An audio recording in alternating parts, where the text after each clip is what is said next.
Today's episode is brought to you by HERdacity. HERdacity is a nonprofit inspiring confidence in women to achieve their professional goals. For resources, networking opportunities, and a strong community of women, visit HERdacity.org to learn more. Welcome to HERdacious, a podcast for audacious women.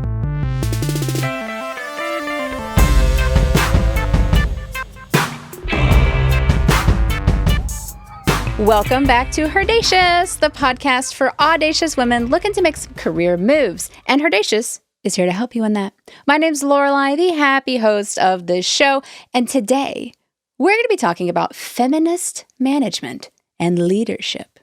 To assist me in this amazing conversation, I have nonprofit growth coach and speaker, the founder and CEO of Giant Squid Group, LLC, a social impact consulting agency, Miss Cat Ashton.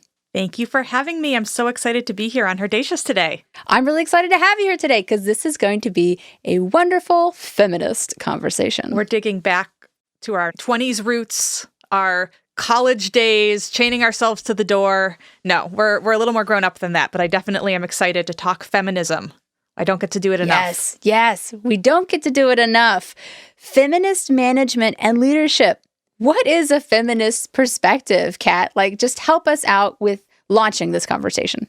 It's such a good question, Lorelei. And as I was thinking about it, I went, everyone knows what feminism is, right? Wrong. Right? And then I thought, do I even know what feminism is? So really what it comes down to is feminism is the idea that all women should have the same opportunities and access as men. Sounds simple. We all probably, if you're listening to this podcast, had some sort of gender studies sometime in your life. And you probably know that feminism is a complex topic. It's often a bit of a dirty word depending on what community you're in. It's politicized, it's slandered. People are called feminazis, so we're comparing feminism to Nazis. Okay, that's a leap. And it's just complicated. So even to call myself a feminist now that I'm 34 running a business has felt like a bit of a courageous leap. And I think that we should all be able to call ourselves feminists. Why? Why? Why not? Accurate, but tell me why. Because while we might say that feminism is just about gender equality, we know it is so much more than that. Or I hope that we can start to think about how it's more than that. Being a woman is hard. Being a woman at work is hard. Being a woman who stays home is hard. Whatever your path is, there are so many obstacles and identities that are put on us that are really, really challenging to navigate. And if we don't have a framework for demanding equity and equality, whatever that looks like at work, at home, in your career, in your education, we're just held back in so many ways that we're going to talk about today. Excellent. So tell me, how has your feminist lens changed your career and your experiences in the workforce? I always thought I was a feminist. I was very, very fortunate to grow up with a mother who was an unapologetic feminist. My first boss, who I worked for in years in Chicago, was probably the most progressive feminist I had ever met. I worked at a gay bar in uptown Chicago for years, and she was a trailblazer. She was queer. She was a feminist, and she and my mother both modeled, do whatever the fuck you want, and people will get out of your way. Looking back, I can see how courageous they were. So I went into my 20s and 30s thinking, I got this, I'm a feminist. And then I started to realize I felt a little bit like a frog in boiling water. Things were getting worse and worse around me. Toxic workplaces were eroding my self-esteem. I felt like I needed to be a perfectionist all the time, that I had to carry all the emotional labor of home and work. I work in nonprofit fundraising, so I was always on display as well, talking to donors, having to wear makeup, having to wear high heels. And somewhere along the way, I think I strayed from that feminism of my youth and the feminism I studied in college. And all of a sudden, I was just going with the flow, kind of miserable, to be honest. It came to a head professionally when I had my daughter in 2017. I gave birth to my daughter, which was not a surprise. It was wonderful. But I was surprised by the experience of navigating maternity leave at a company that I thought had really family-forward policies. I felt incredibly alone throughout the process and incredibly disappointed. And even now, 4 years later, it's one of those really yucky memories that just kind of gets my hackles up every time I think about it.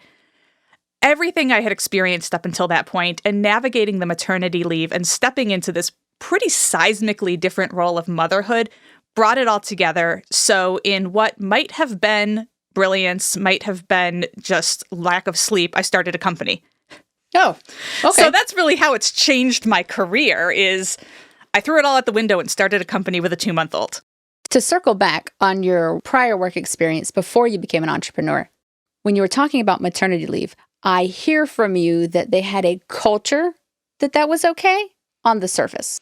Yes. I think most of the places I have worked, and I'm excited that this has come up because I'm literally having a text conversation with a former boss about maternity leave, said, yes, of course we support working mothers. They say one thing. They say one thing. Maybe they have it in their handbook. They probably don't have any maternity leave or parental leave, which is a topic we could discuss at length. That's another podcast. Oh, yeah. And then you live it. And then you tell your boss you're pregnant.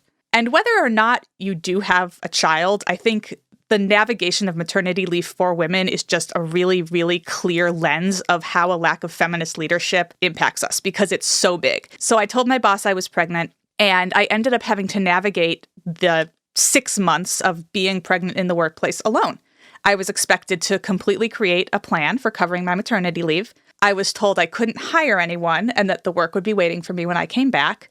And no matter how much I advocated for myself, and keep in mind, at this point, I was in a senior leadership role, it was basically, too bad you chose to have a kid. Okay. That was the undertone. When I decided not to come back, it was largely because I knew I would be stepping back into a role that would not have support. Because it had been modeled that parenting was one thing and work was another thing, and there was no room for them to meet. Anyone who has a life, whether you have kids or dogs or houseplants, knows that work and life mix. They meet, and they should. And I felt like there was no way for me to bring my whole self to work when I had become a mother and manage work, my child, and my mental health. And it was pretty clear which one had to give. Right. How do you think the lack of feminist values being incorporated into management and leadership roles hurt the workforce in general? I mean, your story about your workforce maternity leave experience is probably not anywhere in the realm of unheard of. Let's be clear. Like so many women listening to this show, so many women we know, so many women before us have had that experience. They feel alone. They feel let down. They feel like the company was talking the talk, but not walking the walk. Yes. How do we think that hurts the workforce as a whole? It does hurt more than just women, so I'm really glad you brought that up. And yes, my maternity leave experience, as negative as it was for me, was fairly benign when I compare it to a lot of the other women I know. And I had the completely unwarranted privilege and luxury of being able to quit my job and start a company. I had the support system that not a lot of women have. And so, of course, it looks like women are the only ones impacted. We're seeing nationally how a lack of family-forward policies, or what I would call feminist policies and feminist management, are impacting everyone. COVID is such a great and tragic example of how a lack of supporting women impacts all of us. I was reading a recent study by the Century Foundation and the Center for American Progress that talked about how almost 1 million women have dropped out of the workforce in 2020. Yeah, they're calling that the she session. Yes. It's going to cost us billions of dollars as an economy. Billions with a B. It's going to undermine family economic security. A lot of these women want to work. For many women, work is not a luxury, but we tend to paint it as, oh, I could stay home with my child, or I could go to work. No, it's a necessity. This is a necessity. These women are breadwinners. They are part of the economy. They are part of their family. And because we haven't built a culture of work that allows for women to show up fully and authentically, they are being driven out of the workforce. And we are going to see this last an entire generation of women. What was that rate? I think it was 4 times as many women than men have dropped out of the workforce in 2020, and it's about 800,000 women. Oh.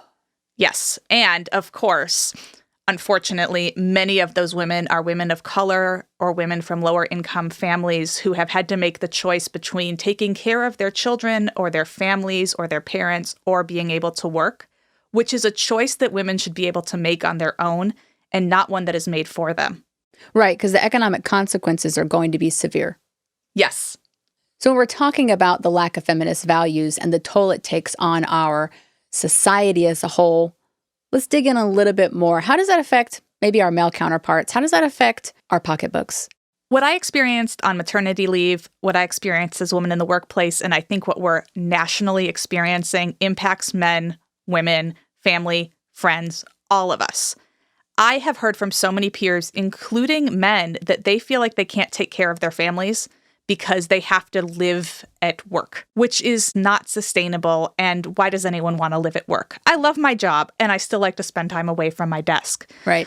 I have a dear friend whose husband was penalized and actually driven out by wanting to take paternity leave. What? Yes. And that's not uncommon as well. So many companies have an unlimited PTO policy. Oh, yeah. But you're not supposed to use it. You can't take the time. They have a paternity policy on the books because it looks great. And then when he wanted to take it, his manager started really gaslighting him and treating him poorly. And ultimately, he ended up leaving with an HR grievance on file. So again, another example, and I think we all have a lot of examples, but what that means is that it takes a toll on us. It takes a toll on women, men, families. It takes a toll on companies. I know as an employer, my employees are the heartbeat of my work. I could not do this without them. And if they were forced to leave, I would be up the creek. Right. I need them. We're also seeing a lack of skilled labor right now. Companies are having a hard time finding talent. And the story we keep hearing is because people can't work because of life, because they have to be a caretaker, because they have an elderly parent, because they have a child. And if we continue to assume that everyone can work 9 to 5 butts in seats, we're seeing how unsustainable that is. Why do we expect it's going to get better? I don't think it's reasonable to expect that it's going to get better. It's going to get worse, and it's going to pull our nation down. It's going to disrupt our intellectual capital as a society. I feel like maternity leave, or parental leave in this case, is a canary in a coal mine. It shows us how broken the system is, and it shows us how a lack of what I call feminist perspective or feminist leadership, in which other folks might call family-forward policies, are critical to everyone in order for our economy to flourish. So how might folks start taking their feminist perspectives into their leadership roles? I really want to say, just do it. Just be a feminist at work. And I also know that I still have a hard time answering the question of what that is. So it really is a complex question. At its core, feminism is about respecting the experiences and the identities of all women and working towards gender equality. That sounds great. But sweeping platitudes about feminist theory aren't going to help us when we have a crappy boss who's telling us to smile. Right. And I think those are the experiences a lot of us can have. What I've come to in my own work, and so much of this is based on my own experience over the last, 15 years in the workforce and 4 years as an entrepreneur, is that feminist leadership starts by modeling how women can bring their whole selves to work. Your experiences you've had, your identities, the knowledge you have, whether it's professional or otherwise, and the strengths that you have, that's really important. We face so much crap at work. I think back to when I was in a senior leadership position, how many times I was asked if I was a secretary because I was a 30-year-old woman. And I know that I'm not alone in that. I hear so many women lamenting about the emotional labor they perform at home, and we bitch about it. Mm-hmm. Particularly if you're married to a cisgender man, we're probably carrying more of the emotional labor. Well, that doesn't stop at home. It doesn't stop at home. You're also making coffee and picking up donuts or being asked to come in at 7 a.m. to let someone in the building. You see that your male counterparts are not being asked the same thing. So how do you bring your feminist self to work when you might just want to cuss out your boss or go sit in the corner and cry? Again, it goes back to just acknowledging that you need to bring your full self to work and holding space for it. I try to model that by living what I want other people to experience. So the way that I've brought my feminist leadership into the workplace, and I have the privilege of being able to do whatever I want as the leader of my business, is by modeling what I want. I want it to be normal that we have lives. My life has an obnoxious cat, a dog that pops onto video calls, and a 3-year-old who has been known to run into many meetings butt naked, All right. going, "Hi, friends," or "Look at me." And my clients know, particularly during the pandemic when she was home, that when you work with me, there's like a 50% chance you're going to get mooned by a 3-year-old. Well, hazards of work. I also noticed that when I started bringing other women onto my team, whether or not they were mothers, they seemed paralyzed to be themselves. They would apologize incessantly for, "Oh, my kid was up all night teething and I'm so out of it today, I'm really tired." And I'm thinking, bitch, go take a nap. Right. And I really had to push them to go take a nap or stop apologizing or feeling like they had to justify taking time off, even though they are all part-time contractors. There was this overwhelming justification of the fact that they had lives. And being in a leadership position and hearing what I know I had probably offered to my bosses over the years was jarring. And so modeling it meant my kid's butt naked and that's what you get. Or I'm going to take a nap. Don't call me. And really being very candid, very transparent, and very clear with my expectations for their work, but more than that, my expectations for them to take care of themselves. I hate that that's radical. I think it should just be decent management, but I also know it's not something that I have ever experienced in the workplace. Which is really unfortunate. And I want you to clarify for us that you think all folks can take their feminism to work with them. Yes. Men, women, anyone. No matter how you identify, you can bring feminist values to work. And that starts with allowing people to bring their whole selves to work. What does that look like? I can tell you what it doesn't look like. We'll start there. Let's start there. One of the women on my team, who is probably one of the most valuable folks I've ever worked with, one of the most brilliant people I've ever worked with, came to me after she left her last company because of a maternity leave snafu. Oh, so surprise. A trend, right? Yeah. Mm. She was in a fairly senior position, and after she had her kid, she asked if she could leave work half an hour early most days to get home, get on the train, pick him up from childcare. Half an hour early. Half an hour early. And they said no. And I know this woman has the work ethic of, gosh, I don't even know. She's incredible. I know she was getting there early. I know she was winning millions of dollars in grants. And they put her in the untenable position of choosing between having her butt in a seat or taking care of her son. Like me, she had the privilege of being able to walk away from that.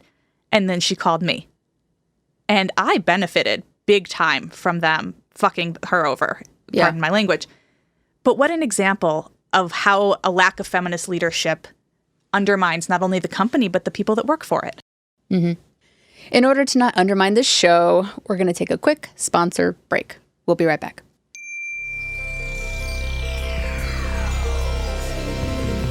Hi, Barbie here from Moonray, husband and wife indie pop duo. If you enjoy the intro music, we invite you to listen to our debut EP, Honeymoon, streaming now on all platforms. Visit www.moonray-music.com for more.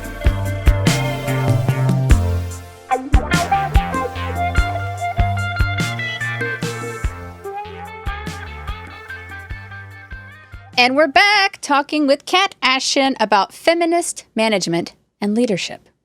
So, Cat, how does managing with a feminist perspective change workplace culture?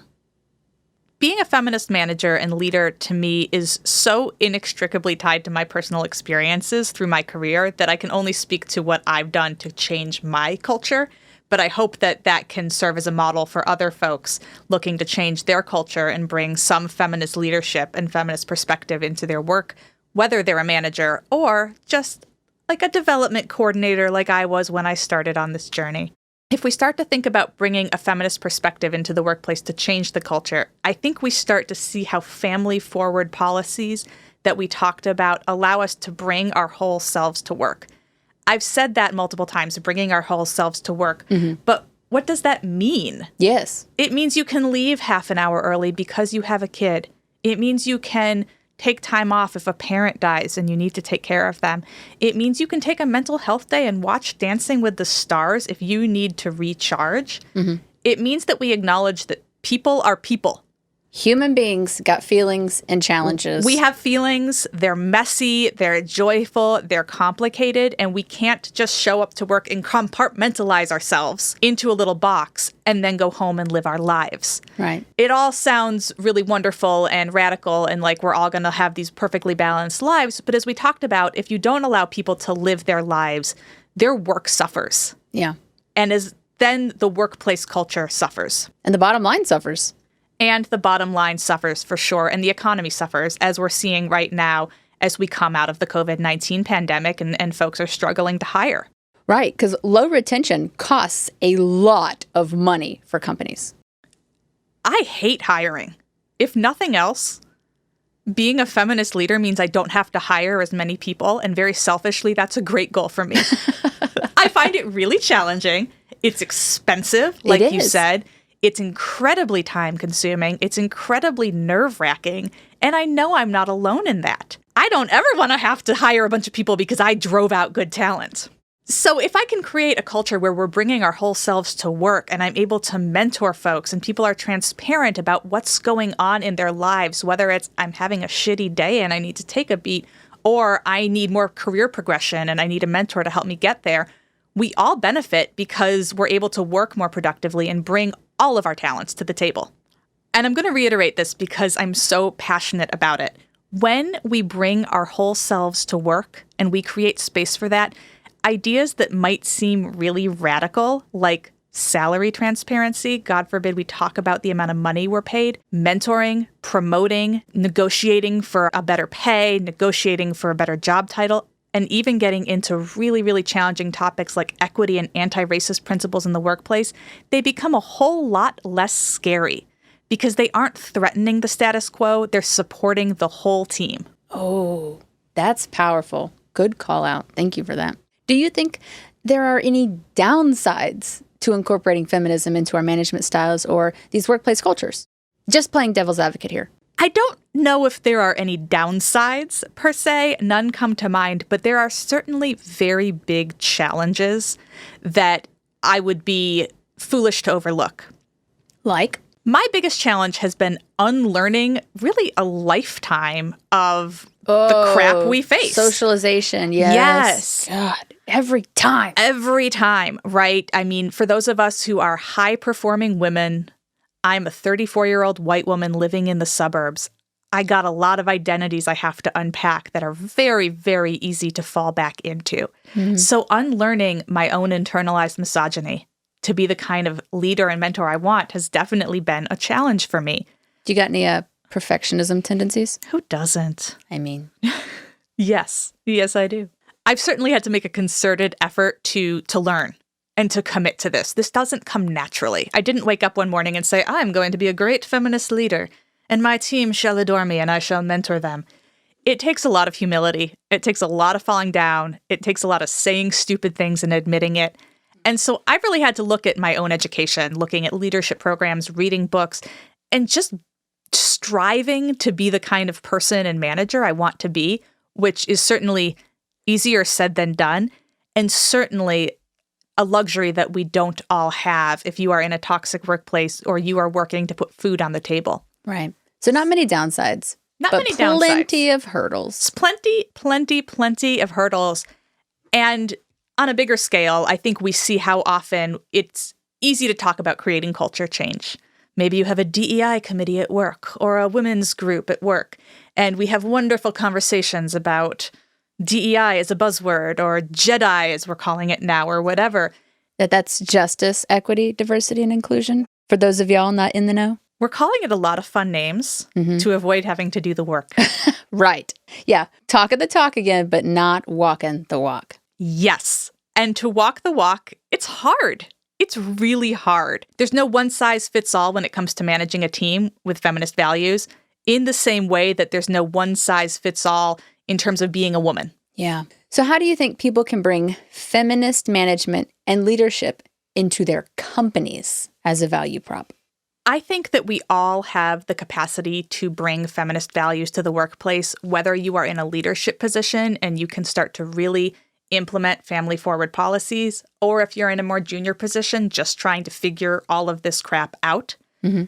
we can all talk about our salaries to each other, which is something that we're taught not to do, particularly as women. And that radical act instantly promotes feminism and anti-racism because we start to close the pay gap when we talk about it. We can mentor each other, which is huge. There's a lot of research and conversation about how women across the board, whether you're in a blue-collar position or a high-level white-collar position, lack mentorship. We don't have feminist role models to look up to in our daily lives. So mentor folks. And that doesn't have to be some really, really serious relationship that you're getting coffee every week and have OKRs you're going to meet. It can just be having candid conversations. I know when I hire new folks and I start to work with them, I have to really stress that there are no stupid questions. Mm-hmm. You might have a question about your taxes, and I am a huge personal finance nerd, so let's talk about it. Oh, well, thank goodness for you. Right. Well, maybe don't take my advice, but I think I know a lot. I have a lot of Excel questions, let me tell you. Oh. Yeah. So Yeah. I love those folks, right, where I can say, help me, please. So creating a space for questions and sharing those experiences openly is a huge way to lift all women up. That sounds so simple, but most of us don't have those opportunities, and we have to do it all ourselves, learn it all ourselves, and there's that perfectionism coming back. Mm-hmm. Backwards and in heels. Well, to wrap our episode, you mentioned some amazing resources to continue our learning journeys. Share some with us. I learn by doing, and I'm all about down-to-earth learning that I can digest after I put my hellion Tasmanian devil child to bed. So for me, I really try to find resources that are accessible. My favorite professional resource, whether you are a woman, whether you are a man, whether you call yourself a feminist or not, is the blog Ask a Manager that I hope some of you have found already. Have you ever read it, Lorelei? I have not. It's the best. It is a free blog. It's been around for years, 10 years or so now, and it's sort of the Dear Abby of the professional world. If you want really grounded, great advice about writing a resume or navigating some ridiculous work scenario, go to Ask a Manager, and you will feel like this is the community of no stupid questions that you wish you'd had the whole time. So that's my number one resource, and that blog has definitely helped me throughout my career. And I know it's going to sound silly, but the subreddit Troll X Chromosomes is my happy place. Because we've talked a lot about how women face a lot of challenges. Mm-hmm. We face a lot of crap. And Troll X Chromosomes on subreddit is a place where women just come and talk about what it's like to be a woman. And it is so refreshing. It feels so safe, so supportive, and so real that when I'm lying in bed at night scrolling Reddit and I know I shouldn't have my phone in bed with me, it makes me happy. It makes me feel like people have my back. Don't should yourself. I am a fan of 2X chromosomes on the subreddit. That's one of my, I don't know if it's a happy place, but it's definitely an informational place. Yes. Yeah. And if I can share a word of caution or a pet peeve of mine, shall we say, when we start to talk about feminism and leadership, particularly as a woman entrepreneur, is that it's hard to find discourse like this. I'm so grateful to HERdacous for having this conversation because I know as a woman entrepreneur, I have a very hard time finding real conversations about being a woman leader that really offer knowledge. There's a lot of faux feminism out there that is just as harmful and undermining of our accomplishments as it is fun. Rachel Hollis comes to mind with her book, Girl, Wash Your Face. She's under fire right now for being racist as well. So a lot of intersectionality of feminism and anti-racist work. But I see a lot of young, ambitious women gravitate towards these resources that say, lift yourself up by the bootstraps, lean in, build your authentic life, that are disingenuous and harmful. So don't get sucked into the glitz and the glamour of faux feminism. Do the work to find what feminism means for you. All right. Well, speaking of doing the work, what is your favorite Olympic sport? I cannot tell you when the last time I watched the Olympics was. What? It's like maybe high school. I know. So I'm going to say horseback riding because I grew up horseback riding and all of the men, they were boys at that point. All of the boys would say, that's not a real sport. And they would make fun of me. Equestrian work has been in the Olympics for 100 years. And anyone who's ridden a horse, particularly hunter-jumper, which I was doing, knows that's a workout. Mm-hmm. That's a sport.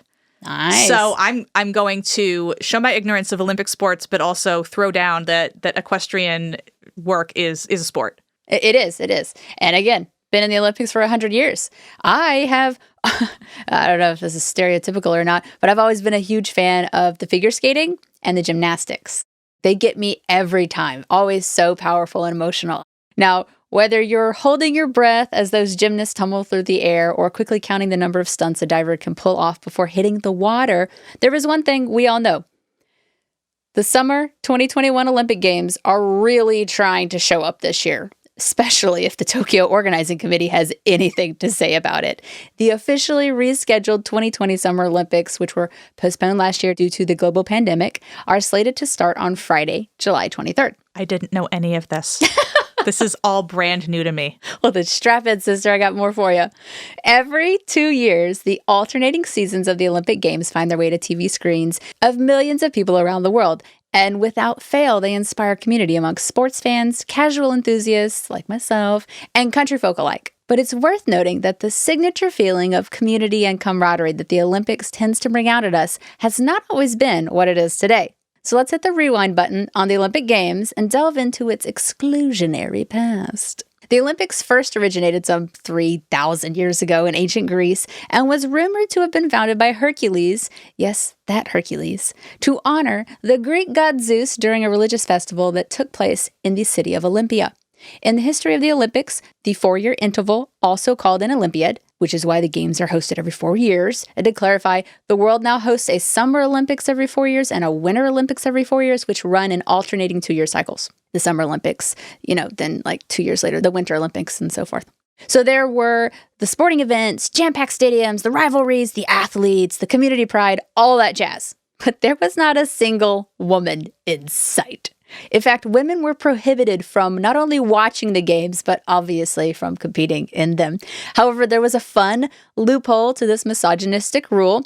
Chariot owners back in the Grecian day, not the riders, were declared the Olympic champions, and anyone could own a chariot. So Caniska, daughter of a Spartan king, took advantage of this, claiming victory wreaths in 396 and 392 BCE. Now, women actually had their own sporting events at this time called the Heraean Games, which we covered in a prior Femme Fact. Now, the emergence of the modern Olympics finally saw the inclusion of women into the competition.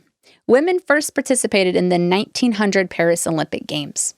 However, they did not compete in the more, air quote, masculine sporting events like boxing or track and field. Instead, they had separate sporting categories like tennis and golf, as they were deemed more female appropriate. Due to the limited array of events that women could compete in, as well as the tortoise-slow speed in which the Olympics were evolving at the time, women formulated their own women-only Olympic Games in retribution for the lack of representation at the Olympics.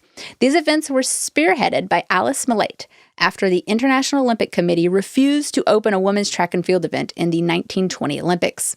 This new Women's Olympics, later dubbed the Women's World Games, after the IOC expressed extreme refusal to have any connection to the event. The Women's World Games took place 4 times between 1922 and 1934. They were obviously popular amongst women, attracting the participation of 12 international countries. It was later discontinued in 1936 after the IOC had slowly started including more women's games into the Olympics, like in 1928. Where possibly the most popular event in modern Olympic history was added, women's gymnastics. Other milestones included the addition of women's basketball in 1976 and hockey in 1980. Fast forward to 2012 and the official inclusion of women's boxing, thereby making every single sporting event in the Olympic Games inclusive to both sexes. As of 2018, every National Olympic Committee has sent women to the Olympic Games. And there you have it. It only took about 3,000 years for Olympic equality. And that, my friends, is some sort of progress. On a more serious note, the 2021 Tokyo Summer Olympics will also be one for the history books, with 48.8% of participating athletes being of the female persuasion. And for the first time in all of Olympic history, all 206 National Olympic Committees are required to have at least one female and one male athlete as part of their teams. To top it off, there was a change in IOC policy regarding gender equity. Starting in 2020, all NOCs must have one male and one female athlete to jointly bear their nation's flag at opening ceremonies. So, keep your eyes peeled for our fellow athletically inclined international sisters representing their nations this summer, we think, because, the pandemic. In conclusion, according to the Olympics, it is now socially acceptable for women to wrestle.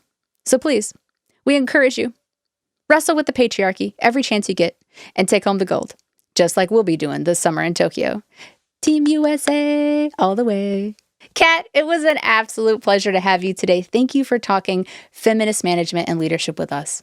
Thank you for having me, and I feel so educated about the Olympics now. You're welcome. You're welcome. And all of you are welcome and encouraged to subscribe to this podcast if you have not done so already.